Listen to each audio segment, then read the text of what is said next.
Assalamualaikum warahmatullahi wabarakatuh. Salam sejahtera untuk kita semua. Pada kesempatan kali ini kita lanjut materi mata kuliah manajemen strategik, membahas tentang SWOT analysis. Jadi kalau kita mereview kembali pertemuan-pertemuan sebelumnya, kita telah membahas dan mengkaji tentang analisis lingkungan, ya, analisis lingkungan perusahaan yang telah kita bahas mencakup lingkungan eksternal, lingkungan internal, dan lingkungan industri. Nah, proses berikutnya di dalam manajemen strategik itu adalah bagaimana memformulasikan strategi. Nah, sebelum sampai kepada formulasi strategi, maka perusahaan perlu melakukan sebuah pemetaan tentang kondisi baik eksternal maupun internalnya. Nah, cara yang dilakukan adalah dengan menggunakan SWOT analysis. SWOT analysis ini merupakan salah satu teknik yang bisa digunakan di dalam menyusun strategi korporasi. Jadi seperti yang disampaikan tadi bahwa formulasi strategi mengacu kepada kajian tentang analisis lingkungan. Nah, SWOT analysis ini adalah sebuah model yang bisa digunakan di dalam mengembangkan formulasi strategi. Ada kaitan yang sangat erat antara SWOT analysis dengan lingkungan perusahaan. Jadi kalau tadi sudah kita kemukakan bahwa analisis lingkungan perusahaan itu merupakan kegiatan-kegiatan monitoring, scanning, forecasting, dan assessment. Empat kegiatan itu mengidentifikasi adanya kekuatan, kelemahan, peluang, dan ancaman yang dihadapi oleh perusahaan. Nah, berdasarkan hasil monitoring, scanning, dan forecasting, serta assessment, maka perusahaan dapat menyusun yang namanya SWOT analysis. Nah, kembali saya mengulang lagi tentang makna dari monitoring, scanning, forecasting, dan assessment. Ya, di kegiatan monitoring itu adalah perusahaan memantau kecenderungan perubahan lingkungan eksternal dan internal, ya. Jadi seperti yang telah kita bahas sebelumnya bahwa lingkungan eksternal dan lingkungan internal bahkan lingkungan industri itu selalu mengalami perubahan-perubahan. Nah, perubahan-perubahan itu perlu dipantau, dimonitor terus oleh perusahaan. Yang kedua adalah scanning. Ya. Perubahan-perubahan yang terjadi perlu diidentifikasi mana yang akan berdampak pada perusahaan. Ya, bahwa perubahan itu banyak sekali, tetapi perusahaan bisa mengidentifikasi perubahan mana yang akan berdampak pada perusahaan. Apakah itu akan memberikan peluang, ancaman, kekuatan maupun kelemahan. Kegiatan ketiga adalah forecasting. Di dalam forecasting itu, perusahaan memprediksi dampak perubahan lingkungan terhadap kemampuan perusahaan. Sejauh mana ya perubahan tadi ya pada scanning itu berdampak pada kemampuan perusahaan. Ya, apakah akan memberikan atau memberi tekanan pada perusahaan atau sebaliknya memberi peluang ya bagi perusahaan. Nah, yang terakhir itu adalah assessment ya. Assessment itu adalah menilai apakah perubahan lingkungan berdampak pada strategi perusahaan. Sebagai contoh, saat ini perusahaan tengah melakukan pengembangan produk. Nah, apakah pengembangan produk atau strategi pengembangan produk, product development-nya akan berdampak terhadap perubahan lingkungan, ya? Atau sebaliknya, perubahan lingkungan itu apakah memberi dampak terhadap penerapan strategi product development, ya? Nah, ini 4 kegiatan dari atau tindakan dalam analisis lingkungan perusahaan ini akan sangat membantu di dalam penyusunan SWOT analysis, ya. Oke, kita lihat kembali. Kalau kita rangkum apa yang sudah kita bahas sebelumnya tentang faktor lingkungan, bagaimana faktor lingkungan itu mempengaruhi keunggulan bersaing dapat dilihat pada gambar ini.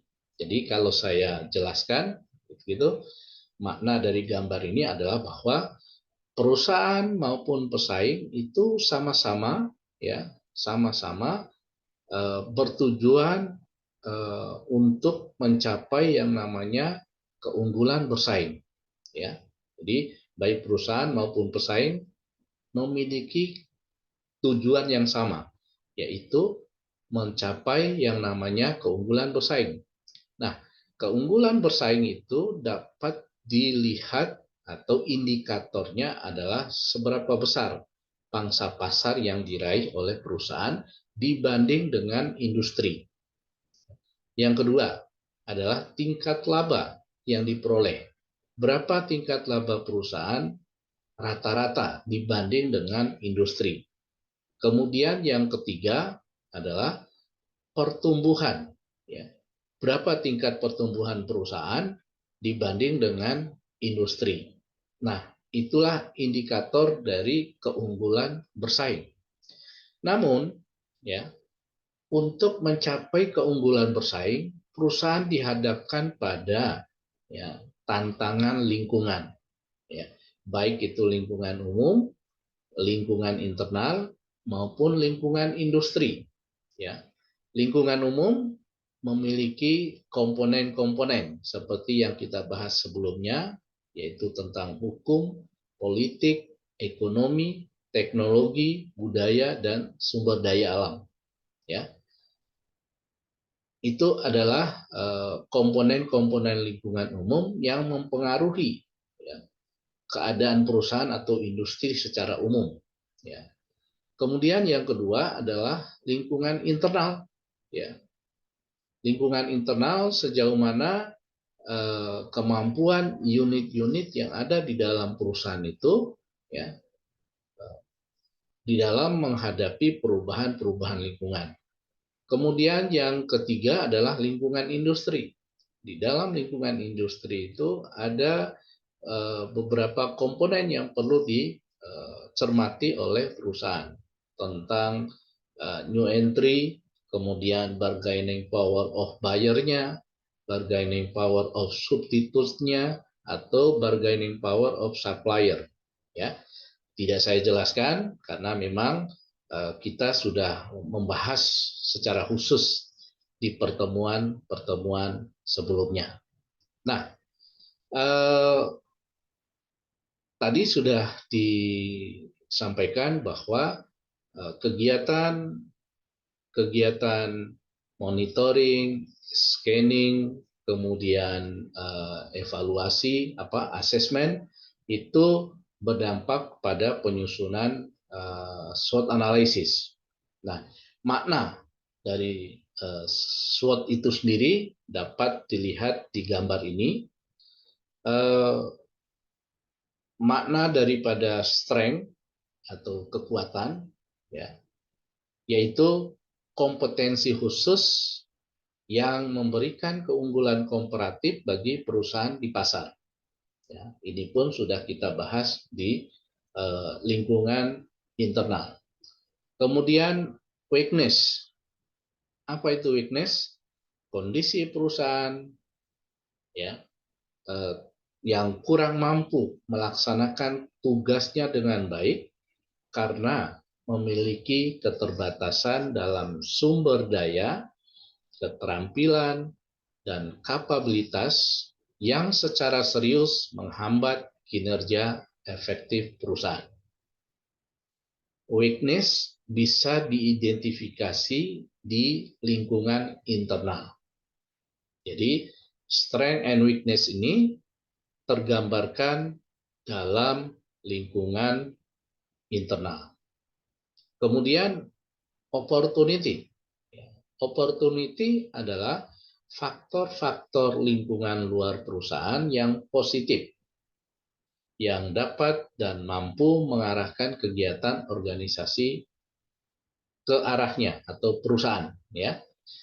Terakhir adalah threats, yaitu ancaman, yaitu faktor-faktor lingkungan tentu yang berada di luar yang mampu menghambat pergerakan organisasi atau perusahaan. Opportunity and threats itu dapat diidentifikasi pada lingkungan eksternal dan lingkungan industri. Nah, jadi inilah makna SWOT. Jadi strength, weakness, opportunity, and threat. Tentu juga saya tidak akan membahas lagi karena ini sudah kita diskusikan pada pertemuan sebelumnya di analisis lingkungan perusahaan. Oke, berikut indikator-indikator yang ditemukan pada saat melakukan analisis SWOT itu ya dapat dicontohkan sebagai berikut. Ya. Sebagai contoh untuk strength atau kekuatan itu mencakup tentang kemampuan, keunggulan bersaing, sumber daya, aset dan orang, ya, pengalaman, pengetahuan dan data, riset pemasaran, aspek inovasi, lokasi, harga, dan kualitas. Itulah indikator-indikator kekuatan ya, yang dimiliki oleh perusahaan. Sebaliknya ada weakness. Nah, weakness bisa dilihat dari indikator pertama, sistem informasi, keterbatasan kemampuan, kesenjangan dalam kekuatan bersaing, reputasi dan merek, kemampuan mengelola, dan keterbatasan keuangan. Ya, itu adalah indikator-indikator yang mencerminkan kelemahan dari perusahaan. Sedangkan opportunity itu mencakup indikator pengembangan pasar, tren gaya hidup, pengembangan inovasi dan teknologi, pengaruh global, target pasar, wilayah ekspor dan impor, pengembangan bisnis atau produk. Ya, itu menjadi opportunity. Kemudian threats. Ya, apa saja indikator yang dapat ditemukan dalam komponen threats itu sendiri, yaitu pengaruh politik dan ekonomi, ya, pengaruh perubahan lingkungan, tingkat persaingan, permintaan pasar, inovasi dalam teknologi dan pelayanan, pendatang baru, dan terakhir ekonomi keluarga dan daya beli. Oke, tentu ya kalau kita melihat bahwa indikator-indikator ini ya, akan berbeda pada setiap perusahaan. Jadi Anda bisa mengembangkan ya indikator-indikator ini sesuai dengan kondisi yang dihadapi oleh perusahaan. Jadi tidak harus seperti yang tercantum di dalam gambar ini. Ya, bisa berbeda tergantung bagaimana Anda melakukan kajian atau analisis lingkungannya. Gitu. Ya, baik. Nah, setelah diketahui sejumlah indikator-indikator ini, maka proses berikutnya adalah menyusun faktor strategi eksternal atau yang biasa disebut dengan EVAS, singkatan dari External faktor analisis strategi. Ya. Nah, prosesnya ya, yang pertama adalah Anda perlu mengidentifikasi antara 5 sampai 10 macam peluang dan ancaman yang telah dianalisis. Ya. Jadi rentang antara 5 dan 10. Bagaimana kalau kurang atau lebih? Nah, seperti tadi yang saya sampaikan, bergantung kepada kondisi perusahaan dan seberapa tajam Anda mengidentifikasi indikator-indikator itu. Namun dalam contoh ini Anda hanya mencoba 5 sampai 10 macam peluang dan ancaman yang telah dianalisis. Tidak hanya peluang dan ancaman, tentu adalah kekuatan dan kelemahan juga. Oke. Selanjutnya perlu diberikan bobot pada masing-masing faktor. Ada di kolom kedua. Nanti saya akan tunjukkan, gitu ya. Pembobotan ini mulai dari angka 1, ya, yang berarti sangat penting, sampai dengan 0, ya, tidak penting. Artinya bahwa perubahan atau kondisi lingkungan yang dihadapi itu, baik eksternal maupun internal, bisa diukur dari atau bisa diberikan pembobotan angka 1, ya, yang paling penting, ya, kemudian sampai pada angka 0 yang tidak penting. Oke, itu biasanya ada di kolom kedua dalam tabel SWOT analysis. Ya. Kemudian yang ketiga, menetapkan rating. Ya. Jadi setelah bobot ada rating untuk masing-masing faktor, ya, dengan memberikan skala mulai dari 4 outstanding gitu ya, atau sangat berarti gitu, sampai dengan 1 lemah gitu ya. Berdasar pengaruh faktor tersebut terhadap kondisi perusahaan yang bersangkutan. Ya. Oke, jadi angka 4 adalah yang tertinggi ratingnya, angka 1 itu adalah terendah. Lalu yang berikutnya, untuk memperoleh faktor pembobotan dalam kolom keempat, jadi tadi kolom ketiga, kemudian untuk mengisi kolom keempat, maka Anda dapat mengkalikan bobot pada kolom 2 dengan rating pada kolom ketiga.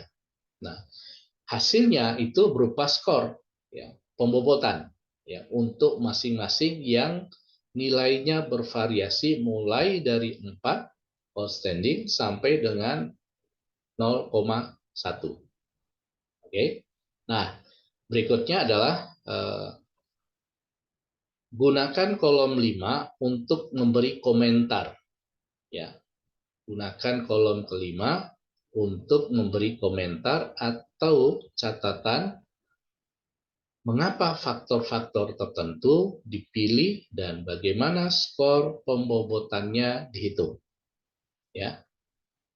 Nah, jumlah skor pembobotan pada kolom 4 itu untuk memperoleh skor pembobotan bagi perusahaan yang bersangkutan. Nah, nilai total itu menunjukkan bagaimana perusahaan tertentu bereaksi terhadap faktor-faktor strategi eksternalnya. Oke, jadi ini merupakan petunjuk di dalam menyusun EVAS atau IFAS, ya. Jadi EVAS atau IFAS, kalau IFAS itu internal, ya, faktor analisis strategi, ya. Polanya sama saja, ya. Hanya yang berbeda adalah indikator. Kalau internal itu merupakan kumpulan dari indikator pada komponen kekuatan dan komponen kelemahan. Nah, ini bentuk, ya, contoh dari metrik faktor strategik eksternal, EVAS-nya.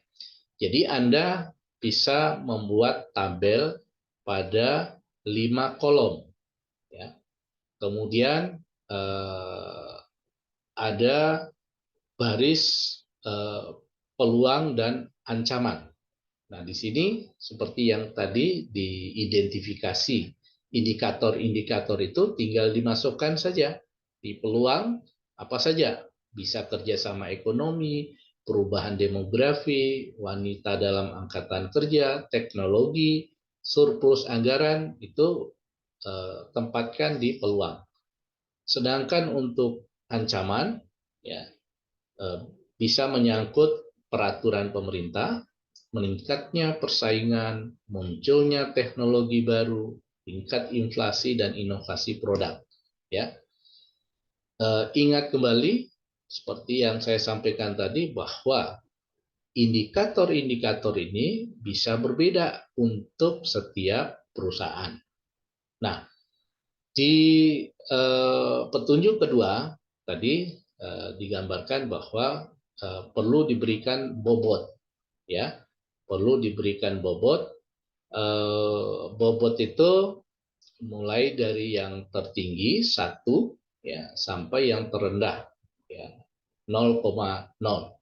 Nah, di sini ada pembobotan 0,20, 0,15, 0,20, 0,10. Sedangkan ancamannya ada 0,02, 0,05.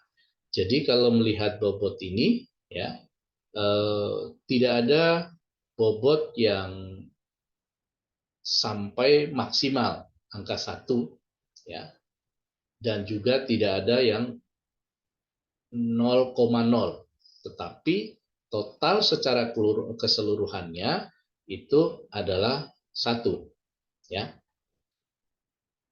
Kemudian di kolom ketiga seperti tadi sudah disampaikan itu menyangkut rating ya. Rating tertinggi adalah 4, terendah adalah 1. Nah, ini bagaimana Anda memberikan penilaian rating atau memberikan rating secara subjektif ya terhadap masing-masing indikator. Bisa jadi kerjasama ekonomi, perubahan demografi, wanita dalam angkatan kerja merupakan rating tertinggi, ya, rating tertinggi dibanding dengan indikator-indikator lain. Nah, di kolom yang keempat, Anda tinggal menjumlahkan, ya, cara menjumlahkannya itu atau memperoleh bobot dan ratingnya itu dengan mengalihkan kolom kedua dan kolom ketiga. Ya, demikian juga dengan ancaman seperti itu. Ya. Nah, di kolom yang kelima itu adalah komentar. Maksud daripada komentar itu adalah apa yang harus dilakukan oleh perusahaan ketika berada pada bobot kali ratingnya itu 0,8, kemudian 0,6, 0,6 gitu ya. Apa yang harus dilakukan? Nah, di sini digambarkan perusahaan perlu melakukan akuisisi, pengembangan kualitas, inovasi produk, pelayanan maupun strategi harga. Ya, demikian dengan juga ancaman ya yang dihadapi. Ada komentar-komentar tersendiri. Nah, sifatnya memang subjektif, ya, tapi subjektif dalam hal ini mengacu kepada sejumlah konsep-konsep yang sudah dipelajari sebelumnya. Baik. Nah, yang ini adalah matrik faktor strategi internal, IFAS-nya, Internal Factor Analysis Strategic. Ya. Kolom pertama, faktor internal, adalah kekuatan yang menyangkut budaya kualitas, pengalaman top manager, integrasi vertikal, hubungan yang baik. Kemudian di kelemahan ada proses produksi, saluran distribusi, dukungan kondisi keuangan, posisi global, dan fasilitas manufaktur. Ya. Polanya sama, berikan bobot, rating, kemudian bobot kali rating, terakhir berikan komentar. Ya. Nah, ini penting ya. penting sekali dibuat seperti itu, ya, untuk dapat menyusun strategi apa nanti yang akan dikembangkan. Nah, setelah dua metrik itu Anda ciptakan, ya, Anda buat, gitu ya, berdasarkan analisis lingkungan tadi, ya, maka berikutnya adalah memasukkan, ya, komponen metrik itu tadi ke dalam sebuah diagram ini, ya. Kita lihat, ini adalah rekomendasi strategi dalam analisis SWOT. Nah, kalau tadi kan hanya digambarkan tentang komentar saja, tetapi ini adalah penentuan strategi apa, gitu ya. Nah, di gambar ini terlihat hubungan antara strength weakness dan opportunity traits. Nah, kalau kita lihat di kolom paling kiri ini adalah kolom tentang indikator opportunity dan traits. Sedangkan yang di atas itu, ya, adalah kolom tentang strength and weakness, ya, kekuatan dan kelemahan. Kita bisa melihat di sini pertemuan atau titik temu antara opportunity dan strength, atau di sini strategi strength and opportunity adalah ini, ya, dari komentar tadi, ya. Berarti perusahaan perlu menciptakan strategi yang menggunakan kekuatan untuk memanfaatkan peluang, ya. Jadi rekomendasinya ini titik temu antara strength and opportunity itu adalah menciptakan strategi yang menggunakan kekuatan untuk memanfaatkan peluang. Oke. Nah, strategi berikutnya adalah titik temu antara weakness and opportunity. Apa yang dilakukan perusahaan di situ? Di sini direkomendasikan adalah menciptakan strategi yang meminimalkan kelemahan untuk memanfaatkan peluang. Oke, jadi itu rekomendasinya. Yang berikut adalah titik pertemuan antara strength and traits, ya. Jadi kekuatan dan ancaman. Apa rekomendasinya? Yaitu ciptakan strategi yang menggunakan kekuatan untuk mengatasi ancaman. Apa saja strateginya secara operasional nanti bisa dipilih, ya. Terakhir adalah titik temu antara komponen weakness and trait. Apa rekomendasinya? Yaitu ciptakan strategi yang meminimalkan kelemahan dan, ya, menghindari ancaman. Oke, mudah kan? Jadi setelah melakukan penyusunan indikator, ya, SWOT analisisnya, kemudian nanti dibuatkan diagram semacam ini, merupakan kombinasi dari pertemuan atau titik temu dari kekuatan SO, gitu ya, strength and opportunity, weakness and opportunity, kemudian strength and trait, dan weakness and trait. Nah, secara operasional tentang strategi apa saja yang dipilih sesuai dengan rekomendasi ini akan kita bahas pada pertemuan selanjutnya, ya, yaitu mengenai formulasi strategi. Nah, di formulasi strategi itu secara operasional nanti akan bisa kita lihat apa yang sesuai dengan rekomendasi ini. Setelah itu kita akan membahas juga tentang corporate strategy Nah, itu secara operasional juga yang merekomendasi eh, pemilihan atau penentuan strategi. Oke, demikian yang perlu saya jelaskan.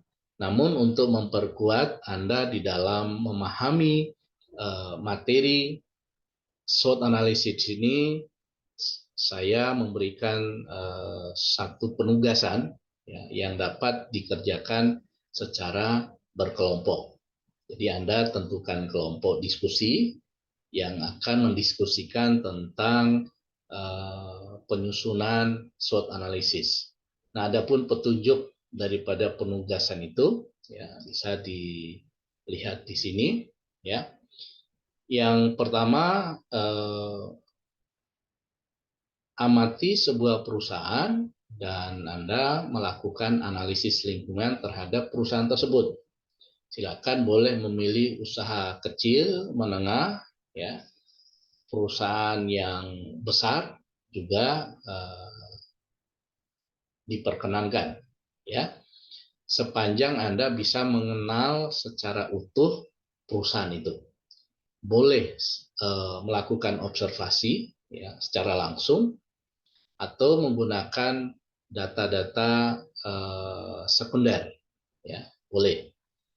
Kalau menurut saran saya itu Anda lebih baik ya langsung melakukan observasi pada unit-unit usaha tertentu ya. Kemudian yang kedua tentu Anda melakukan identifikasi apa yang menjadi kekuatan, kelemahan, peluang dan ancaman. Buat semacam tabel tadi ya. Nah, ini menyangkut pada petunjuk yang ketiga. Anda membuat analisis SWOT perusahaan tersebut ya dengan contoh seperti yang ada dalam dua tabel tadi. Nah, yang terakhir dengan menggunakan matriks SWOT, rekomendasi strategi apa saja yang dapat Anda sarankan pada perusahaan tersebut ya. Oke, jadi itu petunjuknya nanti akan kita diskusikan ya, akan kita diskusikan pada pertemuan selanjutnya ya. Sekali lagi bahwa ini adalah langkah untuk memperkuat kita pada pertemuan-pertemuan berikutnya. Oke, sampai di sini materi tentang SWOT analysis yang saya sampaikan. Selamat Anda melanjutkan tugas ini bentuk kelompok ya. Lakukan diskusi sesuai dengan petunjuk penugasan ini. Demikian. Terima kasih. Kita akhiri pertemuan ini. Assalamualaikum warahmatullahi wabarakatuh.